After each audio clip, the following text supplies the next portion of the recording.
Hello students, তোমরা অনেকেই আগে বহুবার টাইম টেবিল বানিয়েছো বা অন্য কারো বানানো টাইম টেবিল ফলো করে পড়াশোনা করার চেষ্টা করেছো, কিন্তু প্রত্যেকবার তোমরা ফেল হয়ে যাও। কিন্তু এটা কেন হয়? কিভাবে তোমরা নিজেদের জন্য পারফেক্ট এবং সায়েন্টিফিক টাইম টেবিল বানাবে, এবং সবচেয়ে ইম্পর্টেন্ট কিভাবে তোমরা এই টাইম টেবিল ফলো করে নিজেদের রেজাল্টকে বাড়াবে, এই সব বিষয়ে আজকের এই ভিডিওতে আলোচনা করব। সুতরাং বুঝতেই পারছো আজকের এই ভিডিওটি ঠিক কতটা গুরুত্বপূর্ণ হতে চলেছে। তাহলে ভিডিওটি অবশ্যই সম্পূর্ণভাবে দেখো। আমি প্রলয় সামুই, তোমাদের সকলকে কারেক্ট এডুকেশন ইউটিউব চ্যানেলে স্বাগত।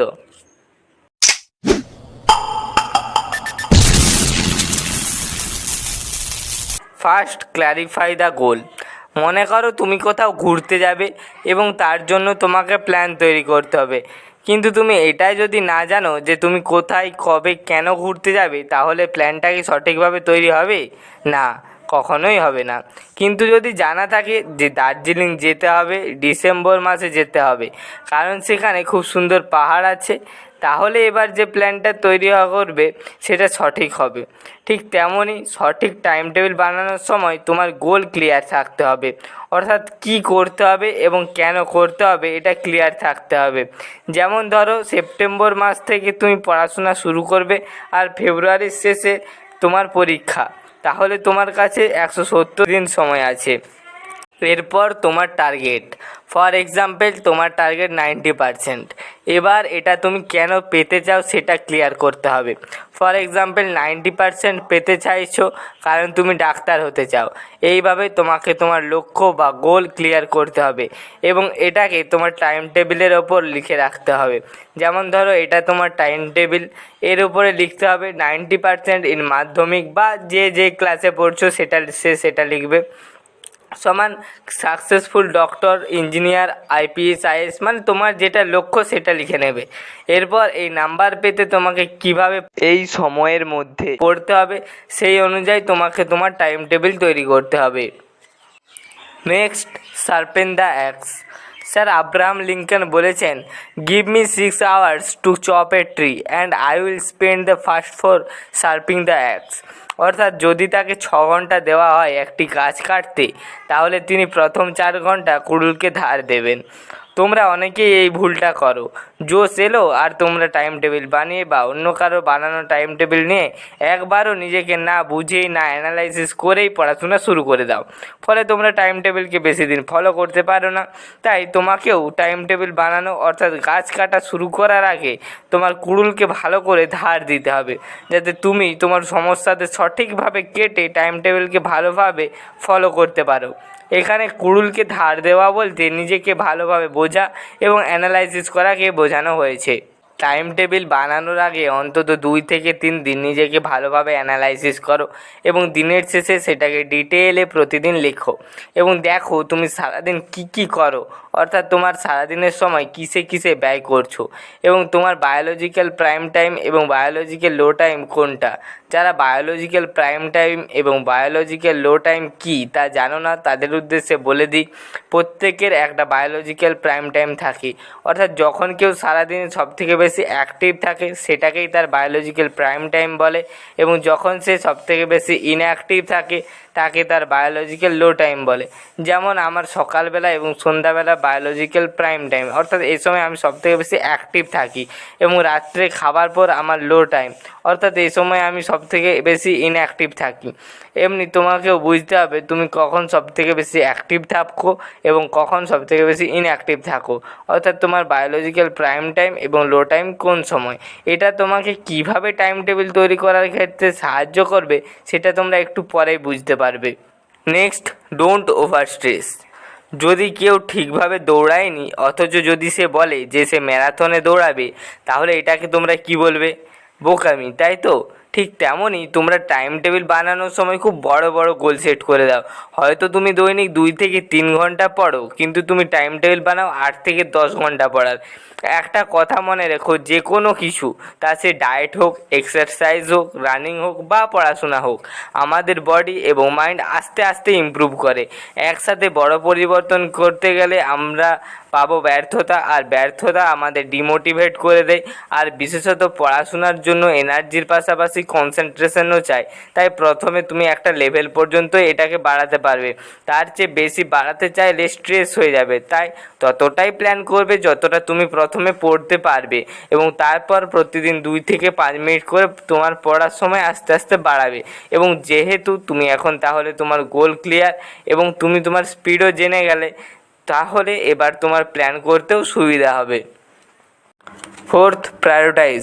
তোমাদের প্রত্যেকের সাবজেক্ট আলাদা হতে পারে, পড়াশোনার পদ্ধতি আলাদা হতে পারে, গোল আলাদা হতে পারে, কিন্তু যে জিনিসটা সবাইকে করতে হবে তা হলো প্রায়োরিটাইজ।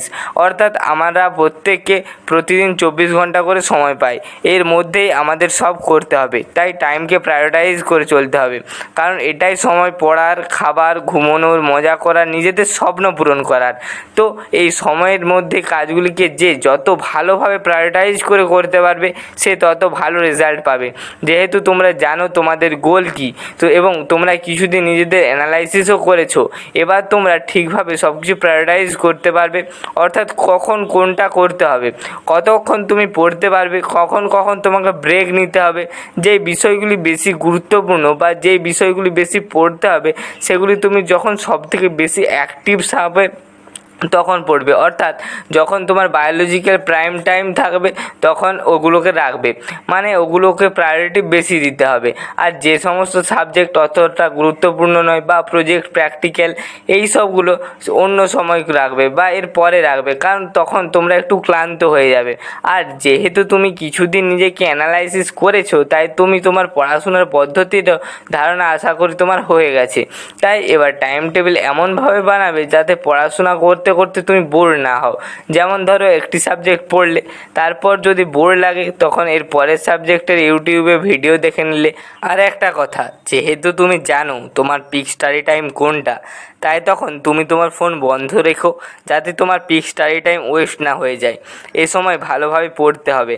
আর যখন তোমার ব্রেক টাইম, তখন তুমি চাইলে ফোন অন করে সোশ্যাল মিডিয়া বা যা কিছু ইউজ করতেই পারো। এ বিষয়ে একটা কথা বলে রাখি, কোনো সোশ্যাল মিডিয়া প্ল্যাটফর্মে কোনো সমস্যা নেই, তা সে ফেসবুক হোক, হোয়াটসঅ্যাপ হোক বা অন্য যা কিছুই হোক। সমস্যা তখন যখন আমরা এদের মতো করে চলি, আর উপকার তখন যখন এরা আমাদের মতো করে চলে। আসলে আমরা মোবাইল ফোন বা ইন্টারনেটকে গোলাম বানানোর জায়গায় আমরা এদের গোলাম হয়ে যাই, কিন্তু যখন তুমি এদের সঠিকভাবে ব্যবহার করতে শিখবে, তখন এগুলো তোমাকে ক্ষতি না, তোমার সাহায্য করবে। তো নিজে গোলাম হওয়ার বদলে এগুলোকে নিজের গোলাম বানিয়ে নাও। এবার চয়েস তোমার কাছে, যে তুমি সোশ্যাল মিডিয়া প্ল্যাটফর্মগুলোর নোটিফিকেশানের হিসেবে নাকি নিজের কেরিয়ারের হিসেবে চলতে চাও। অর্থাৎ নিজের টাইম টেবিলে পড়াশোনা ছাড়াও ফানকে, ব্রেককে, রিল্যাক্সেশনকে, সব কিছুকেই রাখো, কিন্তু তুমিই জানো তোমার গোলের জন্য তোমার কেরিয়ারের হিসেবে কোন জিনিসটাকে কতটা প্রায়োরিটি দিতে হবে। Next, make it specific. যদি তোমরা টাইম টেবিল থেকে বেশি সুবিধা নিতে চাও, তাহলে টাইম টেবিলকে স্পেসিফিকভাবে বানাতে হবে। তার জন্য প্রতি সপ্তাহে যে কোনো একদিন বসে ভালোভাবে ডিটেলসে লিখে নাও ওই সপ্তাহে কী কী করতে হবে, প্রত্যেকটি বিষয়ের কোন কোন চ্যাপ্টার পড়তে হবে। টিউশন বা অনলাইন ক্লাস থাকলে তার টাইম লিখে নাও। সপ্তাহে যদি কোনো অনুষ্ঠান থেকে থাকে তাও লিখে নাও।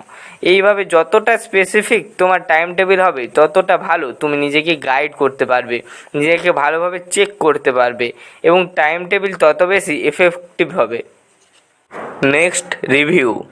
একটি খুব ইম্পর্ট্যান্ট কাজ যা তোমরা অনেকেই করো না এবং যার ফলে টাইম টেবিল বেশি দিন ফলো করা হয়ে ওঠে না, তা হলো ডেলি রিভিউ। আমরা টাইম টেবিল তো বানাই, কিছুদিন ট্রাইও করি, কিন্তু কিছুদিন পরে আমরা এটার সম্বন্ধে ভুলেই যাই। ফ্রেন্ডস, যে কোনো জিনিস তখন বেনিফিট দেয় যখন আমরা সেটাকে রেগুলারলি চেক করি বা রিভিউ করি।